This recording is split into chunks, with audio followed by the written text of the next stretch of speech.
Olá, bem-vindo à aula 17. Nessa aula nós vamos ver o protocolo NAT, ICMP e também o IP na versão 6.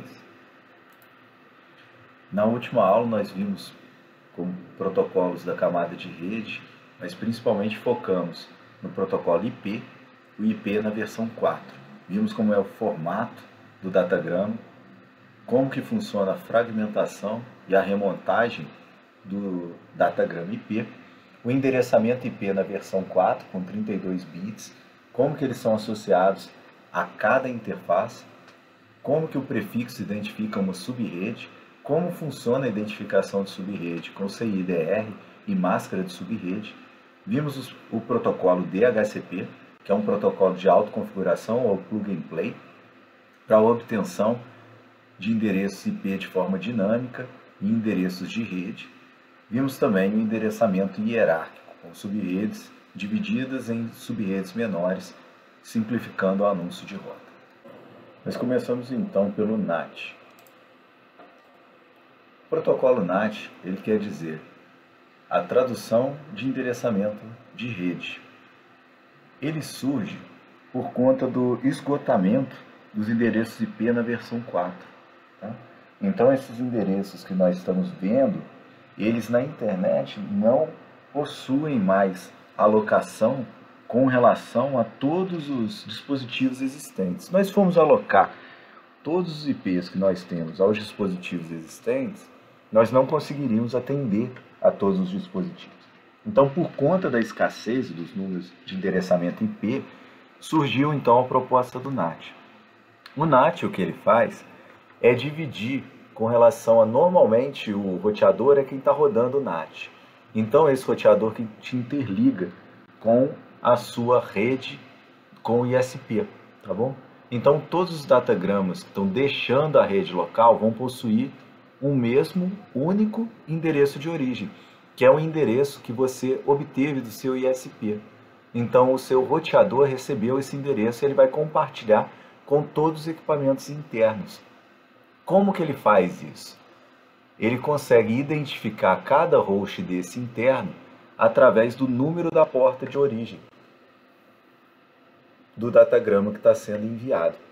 Então, datagramas com origem ou destino nessa rede que eu estou chamando de rede local, e aí vocês veem que ele tem um formato de 10.0.0 ponto alguma coisa, onde a nossa máscara aqui está com prefixo em 24, ou seja, todo mundo utiliza 10.0.0 alguma coisa, eles então vão poder se comunicar tanto entre eles quanto sair para a internet, todos eles utilizando esse endereço IP. Agora, vai precisar na volta identificar qual que é o host que estava fazendo aquela comunicação, né? Já que a gente está multiplicando aqui uma única conexão em diversas outras conexões. Então, como eu já havia comentado, a motivação é por conta da escassez de endereço na IPv4, no IP na versão 4. A rede local, então, pode utilizar um único endereço válido, que é o que a gente fala, do ponto de vista do mundo externo. Não é necessário uma faixa de endereços IP do provedor de acesso. Um único endereço IP vai ser utilizado por todos os dispositivos dentro daquele ambiente. Então, por exemplo, dentro da sua casa, né? Saindo por um notebook, um computador, um smartphone, uma Smart TV. E pode-se alterar os endereços dos dispositivos locais que estão na sua rede sem notificar o mundo externo, sem gerar nenhum problema. E pode mudar o endereço do ISP sem que o endereço dos dispositivos locais também sejam alterados. São independentes porque são subredes distintas. Dispositivos dentro da rede local não são explicitamente endereçáveis. Eles não vão ser visíveis ao mundo externo. Então, de certa forma, você está protegendo os dispositivos internos, uma vez que na internet só se consegue chegar ao seu roteador, ao seu equipamento que tem esse endereço que está fazendo o NAT para você, a tradução de endereço de rede. Como implementação, o roteador normalmente ele é quem vai realizar o NAT. E ele vai precisar então do quê?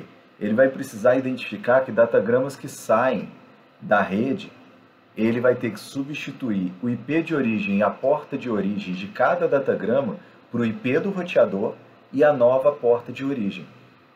O nó remoto vai responder utilizando o IP do roteador e a nova porta de origem, né?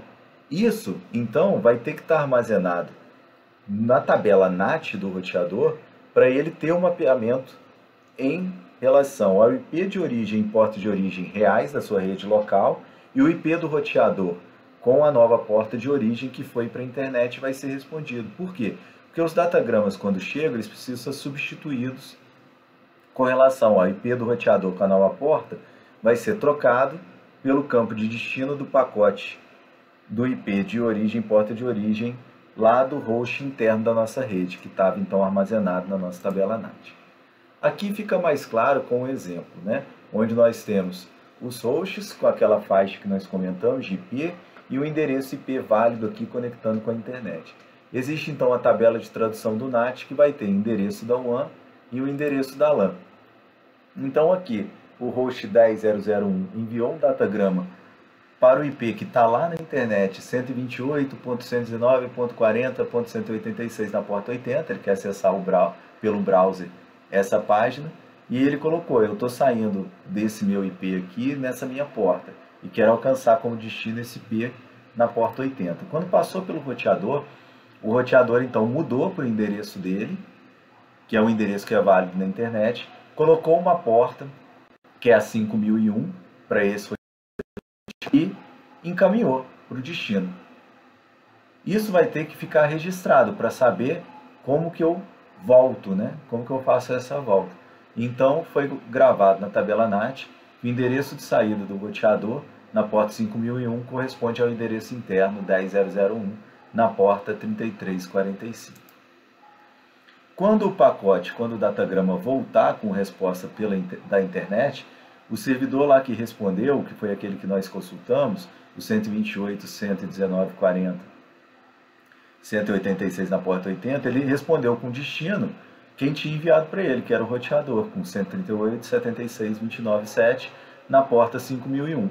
Só que quando chegou no roteador, ele sabia que, na verdade, quem deveria receber esse pacote não era ele, mas era um host interno que tem IP 10001 na porta 3345. Então, a entrada na tabela permite que seja feita a tradução de um host com outro, de um endereço com outro, né, de uma subrede com outra.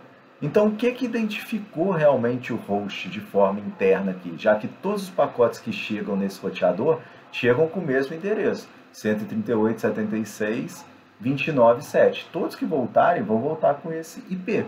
O que vai diferenciar para quem é realmente o datagrama é a porta, né? Então, a porta que vai dizer se é para um host interno ou se é até para um serviço que está rodando nesse mesmo roteador. O campo do número da porta, ele tem um tamanho, não é? Ele tem 16 bits, como nós vimos lá atrás, quando nós estudamos os protocolos. Quando nós vimos a porta, o tamanho da porta, nós vimos que ela tem, do campo, né, de porta, 16 bits. 16 bits é 2 elevado a 16, dá 65 mil conexões simultâneas usando um único endereço IP. O que eu quero dizer? Que um único endereço IP válido permite que internamente o NAT faça a tradução para até 65 mil hosts numa rede interna. Então, multiplicou absurdamente as possibilidades de expansão da rede. Só que o NAT ele é controverso, né? Porque os roteadores eles só deveriam processar até a camada 3. E aqui o NAT ele está rodando como se fosse numa camada mais de aplicação, né? Ele viola então também um argumento que é o argumento fim a fim, porque agora você não tem acesso direto de um host externo válido na internet com o host interno que tem IP inválido na internet, né? Então, muitas das vezes, o NAT precisa ser levado em consideração também com relação a isso, já que você, de certa forma, está protegendo o host, multiplicando a quantidade de IPs possíveis, mas está gerando um problema que é essa quebra desse paradigma.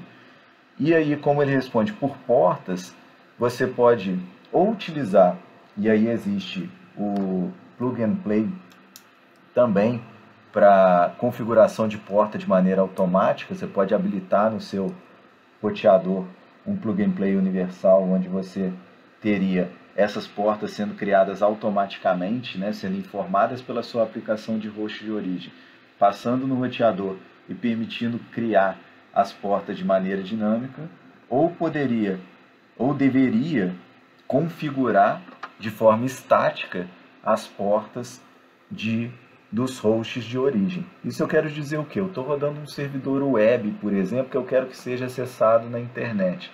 E ele tem uma porta que ele responde no meu servidor interno, mas eu não tenho IP válido, eu estou saindo por um NAT. Então, normalmente eu vou no roteador que está rodando o NAT e configuro o encaminhamento de porta. Tudo bem? Isso acontece em diversos tipos de aplicação. Agora, de certa forma, ele ajuda, ele é um paliativo com relação ao IP na versão 4, mas quem resolve mesmo a questão da quantidade de endereços na internet é o IP na versão 6. Aqui a gente vê um exemplo do que seria o NAT transversal. O cliente ele quer se conectar ao servidor com o endereço 10.0.0.1, só que ele não consegue alcançar diretamente, né, esse servidor que está numa rede interna com IP inválido. Então, o único endereço que é visível é o endereço do roteador que está rodando o NAT, que é o 138.76.20.9.7.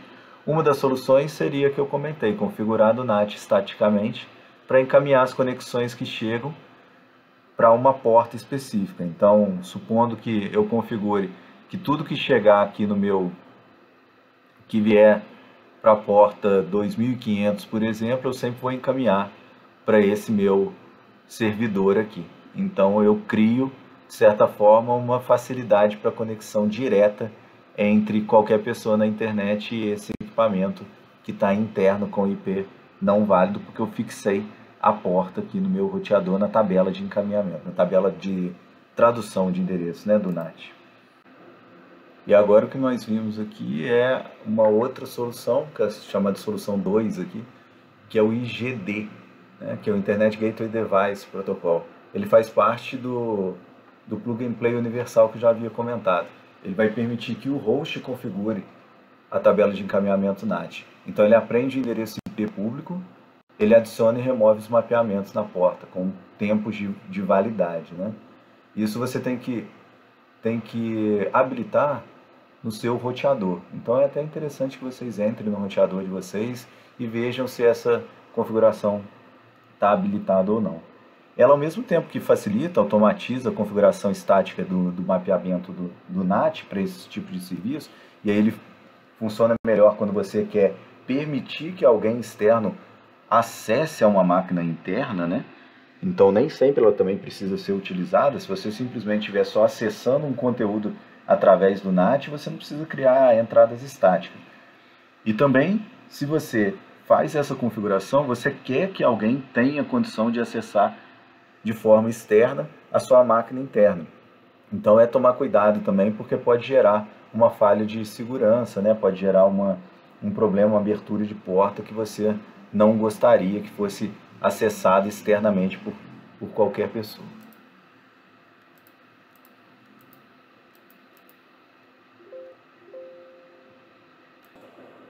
E a última opção tratada aqui é a solução 3, que seria um relay, né? Que seria você ter uma entidade externa que que ajudaria nesse encaminhamento entre a rede interna e a rede externa.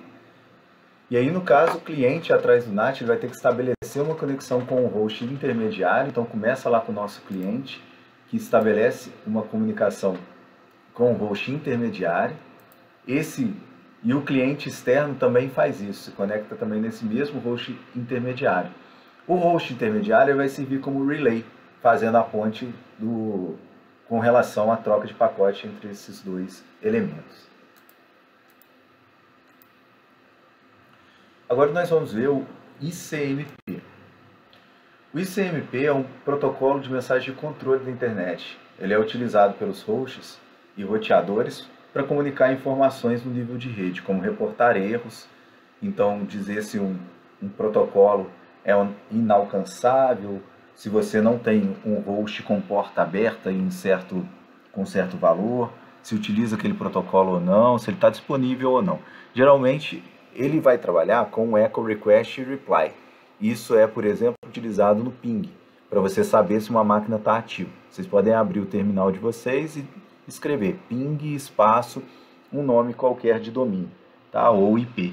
E aí vocês vão ter o retorno se aquela máquina está respondendo ou não a pacotes ICMP, né? Que são pacotes de controle que vão ver se o host está sendo alcançado ou não. Ele é um protocolo da camada de rede, mas ele está sobre o IP.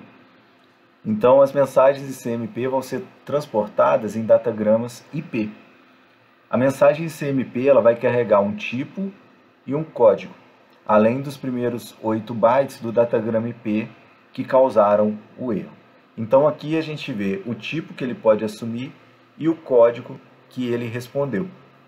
Que é, no caso, se eu sou um ping, eu estou respondendo a um ping. Se meu destino não está alcançável na camada de rede, como que eu respondo? Se o host é que não está alcançável, então como que eu respondo? E aí vão ser habilitados esses valores no cabeçalho da mensagem ICMP para retornar e serem tratados como as mensagens de controle. Aqui, então, a gente vê um exemplo com o traceroute, utilizando o ICMP. A origem envia uma série de segmentos UDP para o destino.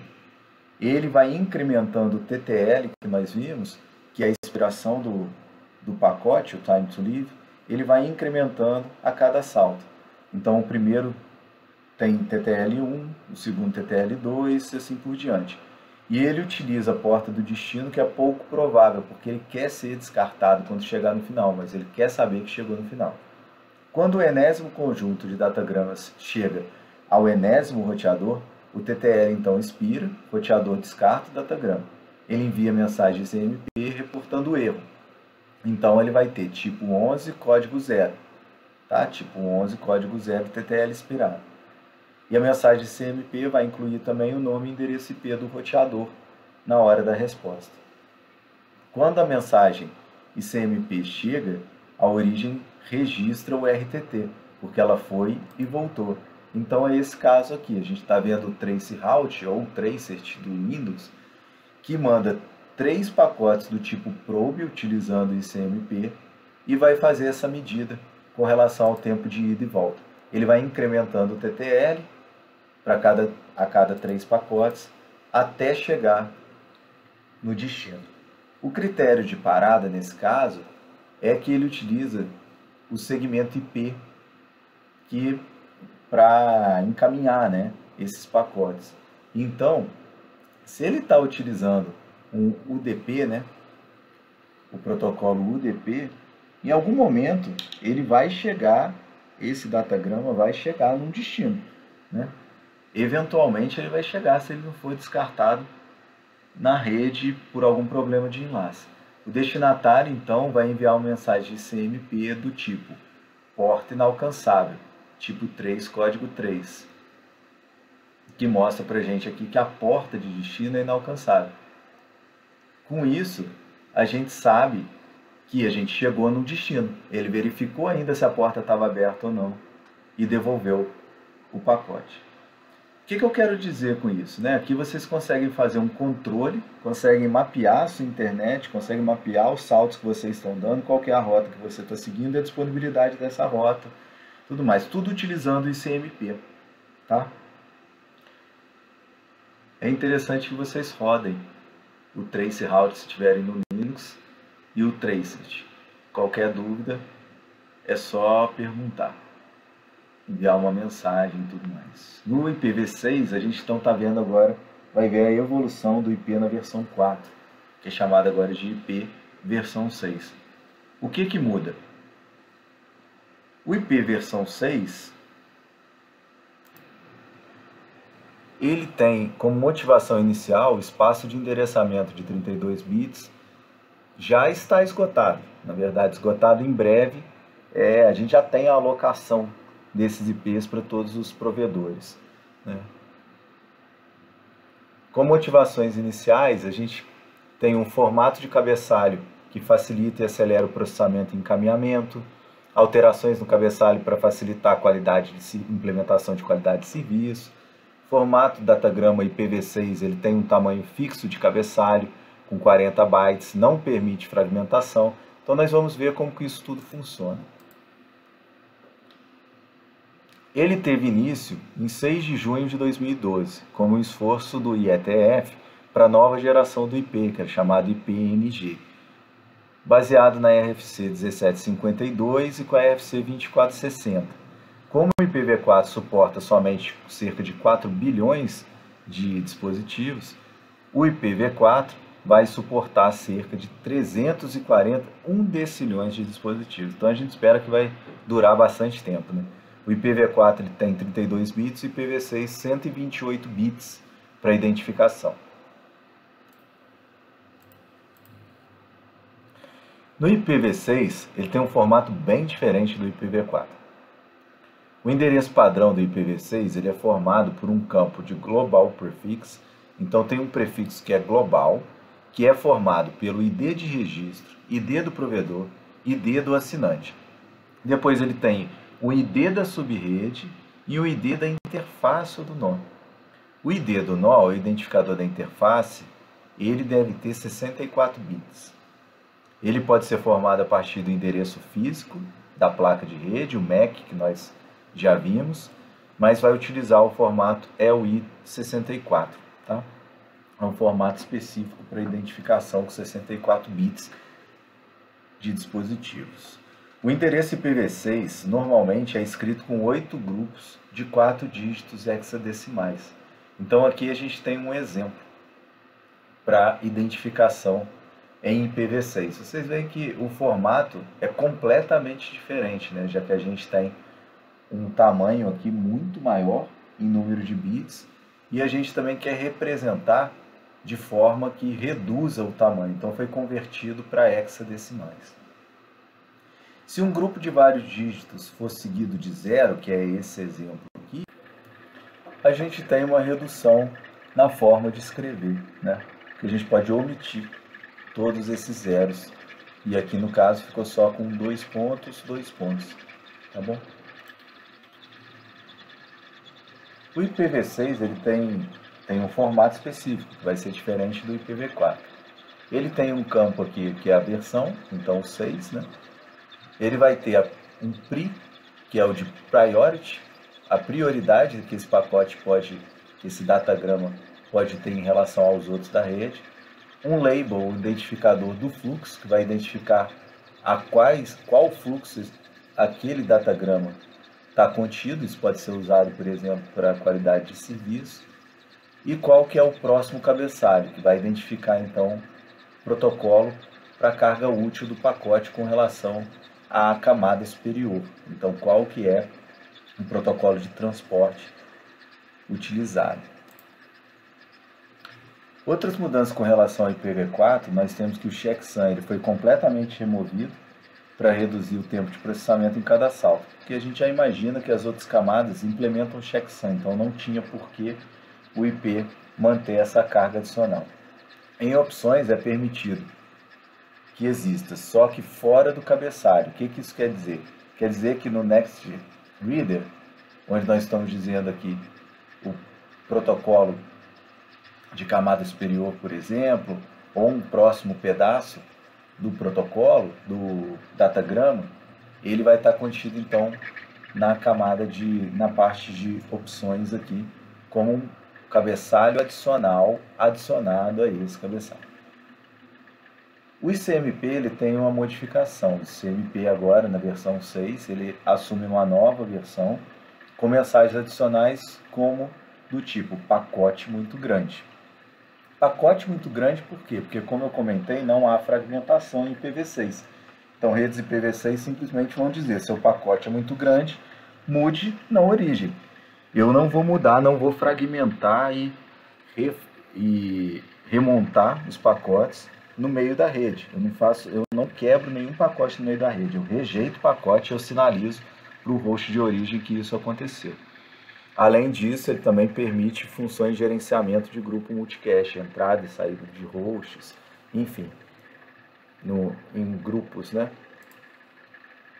Aqui então a gente tem algumas ideias para transição do IPv4 para o IPv6, já que é impossível atualizar todos os roteadores do mundo simultaneamente. Não tem um dia oficial para migração.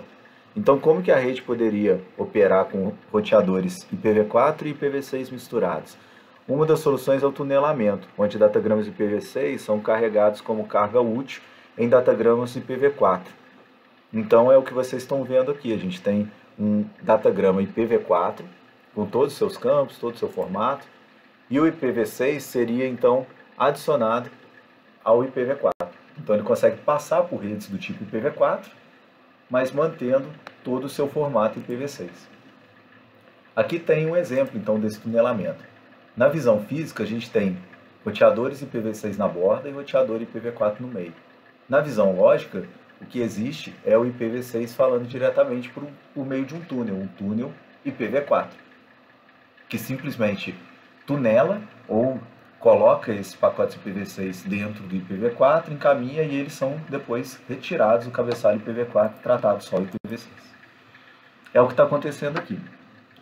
O roteador A para o B utiliza IPv6 e ele tem o fluxo X com fonte A e destino F.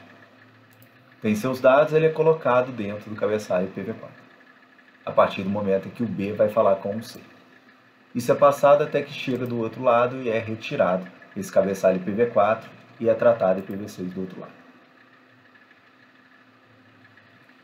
Como a adoção do IPv6, estimativas dos Estados Unidos em 2013 era que a gente só tinha 3% dos roteadores IP da indústria com esse suporte, 11% dos roteadores do governo americano. E o tempo foi muito longo para a implantação. Hoje a gente tem ainda a adoção do IPv6. A gente tem muitas novas empresas utilizando e tem várias iniciativas, como iniciativas do governo, por exemplo, que fizeram com que fossem adotados dentro do âmbito federal a utilização de IPv6 até uma certa data. Mas esses são alguns incentivos ou imposições.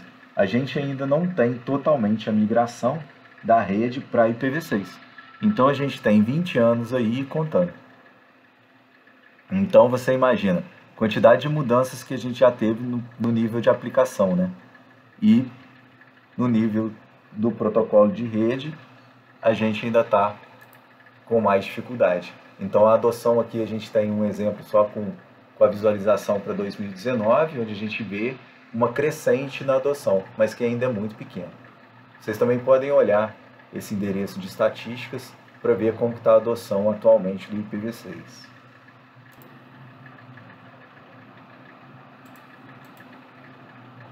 Aqui tem a adoção do IPv6 no Brasil, né? A gente está caminhando com a adoção, mas ainda a gente vê que ainda é bem pequeno, né? No mundo inteiro a gente está atualmente na faixa de 30% de adoção. Como resumo da aula, nós vimos o NAT, com tradução de endereço, como fazer a conexão entre endereços privados e endereços públicos, roteáveis, utilizáveis na internet, como que isso é feito. Então a gente entendeu que é a identificação do IP interno é através de portas, né? Que a gente sai com um IP só que é válido para a internet. Vimos que a motivação do NAT foi a escassez do IP e ele é ao mesmo tempo controverso, mas adiciona alguns benefícios. E é extremamente utilizado hoje em dia. O NAT transversal, nós vimos algumas opções, algumas soluções de utilização, com conexão de fora para dentro utilizando tabela fixa, entrada estática na tabela utilizando IGD também, utilizando o relay para aplicação, no nível da camada de aplicação com Skype, por exemplo. Nós entendemos o protocolo ICMP e o protocolo IP na versão 6. As motivações, as diferenças de cabeçalho, que a fragmentação não é permitida, pacotes são simplesmente descartados e a origem é avisada a partir de pacotes do tipo ICMP versão 6, dizendo que ele tem que reduzir o tamanho daquele pacote porque o MTU não é aceito na rede. E vimos que tem melhores de suporte a QoS, porque agora a gente pode identificar fluxo, inserir prioridades, enfim. Mas vimos que a transição está sendo gradual e, em geral, ela coexiste com o IPv4 atualmente. Nós vimos uma das opções que é o tunelamento de IPv6, em cima de redes IPv4. Na próxima aula nós vamos focar no roteamento, introduzindo os protocolos de roteamento, classificação desses protocolos e veremos os protocolos baseados em estados de enlace. Obrigado.